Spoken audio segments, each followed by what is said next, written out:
I thank you genuinely for the time that you spent with us. I'm so happy because, again, we are going through Crucial Conversations, the last two chapters, chapters 11 and 12. Thanks so much for anyone who's tuned in to any of the videos, saw any of my TikTok videos, read any of the blog posts. I appreciate the support. I've thoroughly enjoyed going through this book, and I'm actually looking forward to going through it a second time. Or if anyone's interested in doing a little bit more practical hands-on training, or just having practice sessions utilizing any of these skills, definitely please contact me. I'm absolutely interested in helping you. So here's a copy of the book right here. This is how it looks. It might be backwards. Crucial Conversations, Tools for Talking When Stakes Are High. So like I said, it's going to be our last episode today for our Business Tech Talks, going through this book, the very, very last two chapters. It has been a great experience. I hope you've learned something. I've definitely learned a lot. I needed to refresh my skills. So here we are now. Okay, so let me just go ahead and let's get into segment one. So they have 17 different examples of extreme cases where you're like, you hear the stories like, well, yeah, that sounds all good and all, like, yeah, but, my situation's different, or I'm going through something else that you can't relate to or you don't understand. So they have several examples. I only wrote down one in the blog, so you definitely need to get a copy, or if you need to book a clarity consultation with me, definitely do so, and we can go into more of these examples and case studies to help you out with your crucial conversations. Okay. So for the example that I chose to pick out of the 17, I think trust issues is a very, very common problem, a reoccurring theme that people really struggle with. It could be from work relations, personal relations with peers, loved ones, family members, what have you. Once the trust has been severed, or has been, whatever the situation is, once it's been damaged, how do you come back from that? So, failed trust. The quote says, "I don't know what to do. I'm not sure I can trust this person. He missed an important deadline. Now I have to wonder if I should trust him again." So, this is the danger point.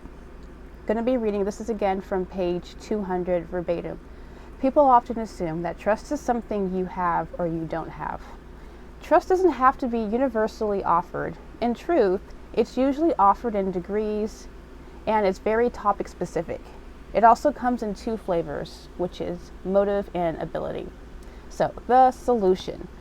Okay, so very, very crucial. You take this to heart. If you're having trust issues, I thought this was really, really good advice. It says, deal with trust around the issue, not around the person.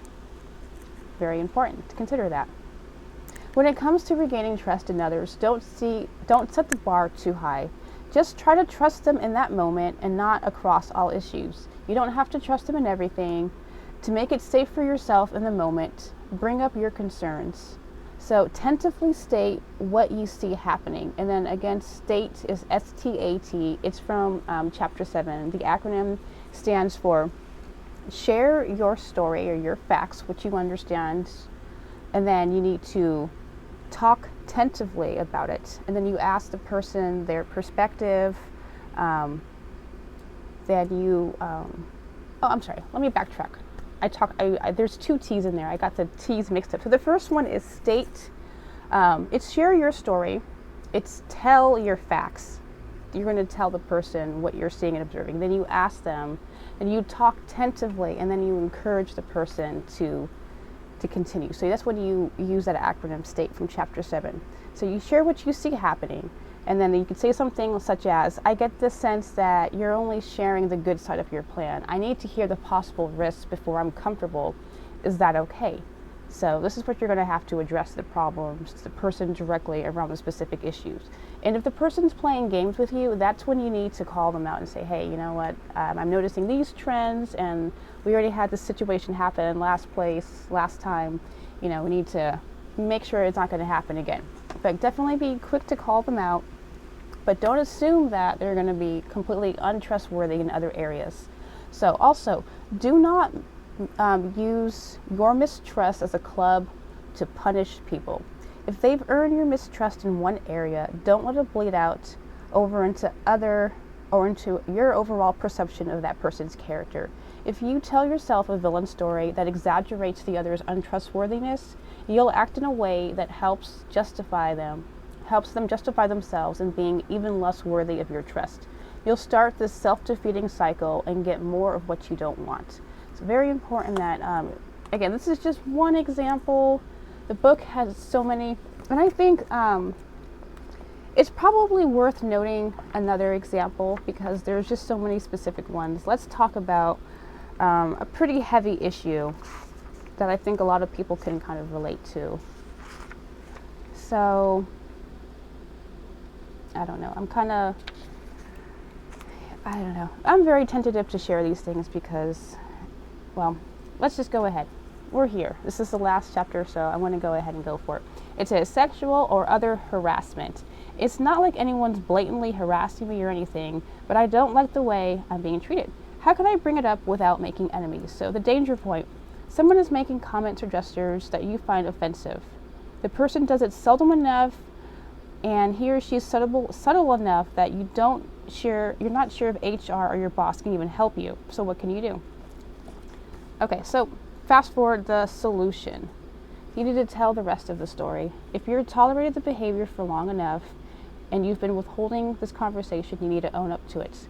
This may help you treat the individual like a reasonable, rational, and decent person, even if some of his or her behavior doesn't fit the description.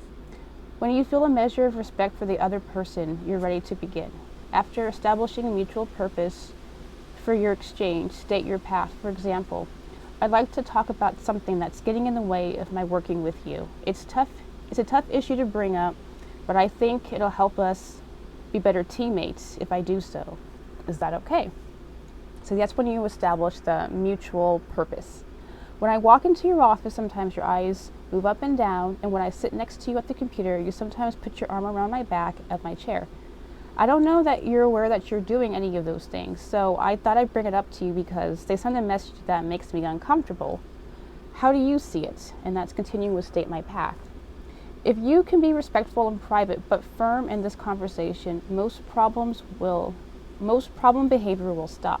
And remember, if the behavior is over the line, you shouldn't hesitate to contact HR to ensure your rights and dignity are protected. So there are several more examples, like your spouse doesn't talk, they shut down, your teammates aren't doing their job, there's no accountability, there's a person who's really, really vague, issues with teenagers, insubordination, you're an employer and you know that your employees aren't giving you the full story or they're withholding information. You get the impression that you make them uncomfortable. So get a copy. This book has several examples of how you handle those situations. Felt it was worth sharing at least 2 examples to give you an idea of how extensive and detailed these authors are with giving you help, support, and tools and resources. Okay, so let me continue on with the next segment right here. So this one's going to be a little bit more lengthy, but I am so excited. I even did my makeup today. I'm happy. I absolutely am just so fired up and ready to go to continue learning and also sharing this information. Again, I'm going to keep putting it out there. If you want to get more training, dialogue skills to the point where you can master it and get into any heated discussion and keep your calm and your composure, you need to do some back and back, role-playing examples, definitely please contact me and I will be more than happy to sit and talk with you guys more. Okay, so with segment 2, let me see where I got. Okay, so we're going to just do the entire of chapter 12, which is titled Change Your Life, How to Turn Ideas into Habits. So on page 215 to 216, it says, when it comes to turning our wispy hopes into concrete realities, our success rate is mixed at best. So what are the changes, or what are the chances of actually making improvements? So some of the contributing factors that hinder our change is surprises, our emotions, and then the scripts that we go by. So surprise. Crucial conversations don't often allow us time to prepare as they come at a surprise. You're having a nice conversation, then someone says something the wrong way or rubs you the wrong way, and next thing you know, you're in a heated debate, you're arguing, you're ready to fight, and you don't even know how that happened. So, less predictable, page 216. More often than not, they come as an unwelcome surprise. Next, our emotions, page 217. Your ability to pull yourself out of the context of the discussion and to focus on the process is inversely proportional to your level of emotion. So, like it or not, your adrenaline is flowing. So, emotion plus surprise make it difficult to remember new skills. And then the third one, scripts, another enemy of change. The scripts they form the foundation of our communication habits, making changes nearly impossible.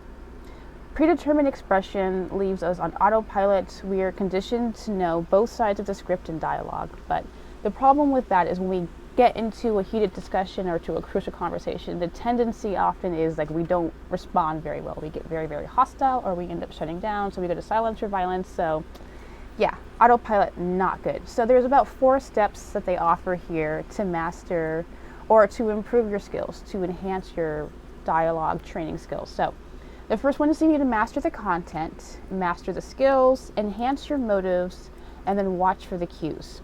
First one, master the content. We need to recognize what works and why it actually does work. And we need to generate the new scripts. So instead of the autopilot thoughts that we have, change our thought process. Okay, so we're probably not going to master all of these skills in one setting, but you need to still do something. And the author from How to Win Friends and Influence People, Dale Carnegie, he suggests from his book that you master one chapter at a time. So when we learn something new, it's proverbial. You may not, you haven't discussed the issue long enough to have it where it's considered as functional vocabulary, where you can use it easily in an everyday conversation. So to move your knowledge to the next level, read the chapter, then study it with someone, talk about it until it becomes natural. Then teach it to someone else. That's how you master your skill. So, how do you master the skills? So, it's one thing to know and understand a concept. It's another thing to say the right words, proper tone, and picking up on nonverbal actions or nonverbal cues. Things that you don't need to say, but you can pick up. Usually facial expressions, the eyebrow, Morse code. Yeah, you can definitely tell a lot in the eyebrows. So, the power of mental prep. And they used the example of a Vietnam War veteran who, when he was in prison, he would practice his golf swing. And when he was released and he actually got onto the golf course, he was absolutely phenomenal. His skills were so impressive. And essentially, it's talking about the importance of your mental preparation. It's amazing how they was able to do that. But also alongside of mental preparation, the greater importance now is actually in the doing. So rehearse with a friend. On page 222, it says, remember, practice doesn't make perfect. It's perfect practice makes perfect. So insist that your practice partner will hold you to a higher standard. They'll hold you accountable. So personally, I am a very, very strict person. I'm very, very mean. I can be mean. So if you need accountability, I'm there. I'm your girl. I'll definitely hold you accountable. And then continuing also, it says like you have high standards. Make sure you're constantly improving. Practice on the fly. Start immediately. To make it safe, pick a medium risk type conversation and utilize your new skills and have practice training sessions. So also, enhance your motives. I think this one is one of the most important aspects to this. How do you hone in on these new dialogue communication skills? You must want to change. You must want to change. Your heart has to be in the right place. Or at least need to care enough to improve, seeking opportunities and desire to learn more. So how do you motivate yourself when you find yourself already in a heated argument? Well, early on, definitely prep, but consider applying incentives. So on page 223, it says, when incentives are added, results improve daily, dramatically. So treat yourself to something that you wouldn't ordinarily treat yourself to when you have a positive conversation. You do things right. You use the skills you're supposed to use. Okay, so this one's very interesting. I've never heard of this example, so this is, again, something very new to me. Applying disincentives. Never heard of this idea before. So on page 224, they had a Stanford study that said they had participants write checks to an organization that they despised, and they were expected to donate the check if they did not complete their goal. Whew. As predicted, though, the subjects did better when they used the disincentives. So interesting. Another idea they have is to go public, tell people what you're doing, tell your friends and family, tell your boss, be like, hey boss, hey, I'm improving my communication skills, like fam, no, I'm just playing. Seriously boss, like, could you just hold me accountable? You can put that in your work performance plan. So align your personal, family, and organizational goals to one single goal, which is overall improving your dialogue skills. Remember the cost and focus on the reward, which is, what is the reward? What is it that you want? I want a healthier relationship with my family. I want to be able to talk and not get angry, or I want to talk with my family and not have them angry at me. I want to exchange information. We need to grow, learn, and move forward in our workplace. We don't want people uncomfortable. We don't want harassment. We don't want people feeling threatened. We want to do our job. We want to make some money. We want to go hang out with our families. We want to go on vacation. We don't want to be stressed out. We want to have better health. Those are the rewards from better, effective communication skills. Plain and simple. So think things. This one was kind of difficult to paraphrase. It's just think and then in parentheses or in quotation things. Or I put it as organize your strategy. So page 225. Structuring around your self-control cycles heightens the power of your stronger motives while lessening the blow of your weaker moments. So they had the example, let's say you got a shopaholic and they have a hard time not shopping and wasting money. So some of the things that you can think about is like, hey, when you go out, do not take any money with you if you don't need to spend it.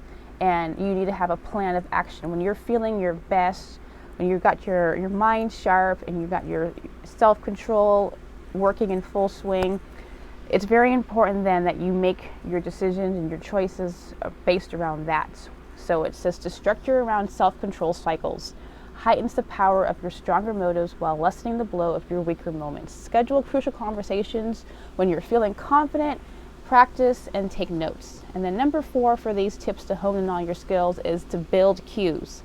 Watch for cues to overcome the surprise emotion in the scripts. So old stimuli generates old responses. In order to help remind you, place a specific marker. They suggest like a sticker, maybe a red dot or something that will stand out in your mind that indicates, hey, that's supposed to remind me that I've got these new dialogue skills that I'm supposed to be utilizing. Very, very important to have those little cues and reminders. Also, it says, set a time aside each day or sometime periodically. Search for your success and failures around dialogue.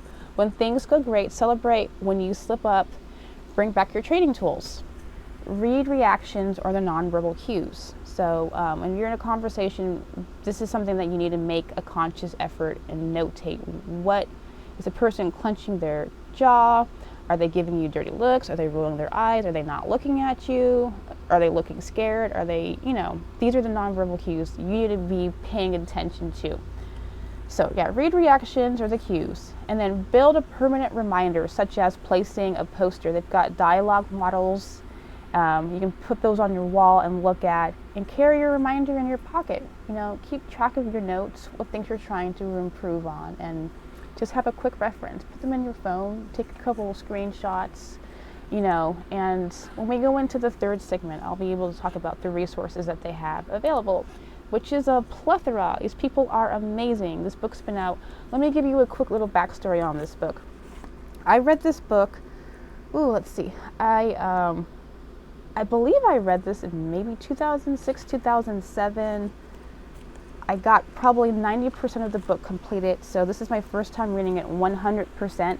But again, it's been about roughly, like 10 years since I actually read this book. So I needed to do a refresher course, but I'm very, very pleased to announce, though, that a lot of the skills that I have for communication, interpersonal, thankfully, I've had family where we were able to, I guess, for the most part, communicate well, but I had peer helper or peer training from high school. I was always involved with social groups and learning how to help people get through problems. So peer helpers training in high school, thank God for that. And then this book, and then also at my community college, I took an interpersonal communications course there. And throughout the years, all of the training, the different jobs I've had, of course, I always talk about their, employee handbooks, the standards and procedures. So all of this is just piled up, and this is one of the best tools and resources I have. But if you're interested in more and actual hands-on, please definitely get in contact with me. I'll be more than happy to help you improve these skills. So with the third section, though, we're going to be talking about what their resources are and why you should definitely take advantage of these. At this point, there's no excuse. Like, we are now in the third segment here. Let me give you guys a little bit more of what these wonderful authors have to offer you.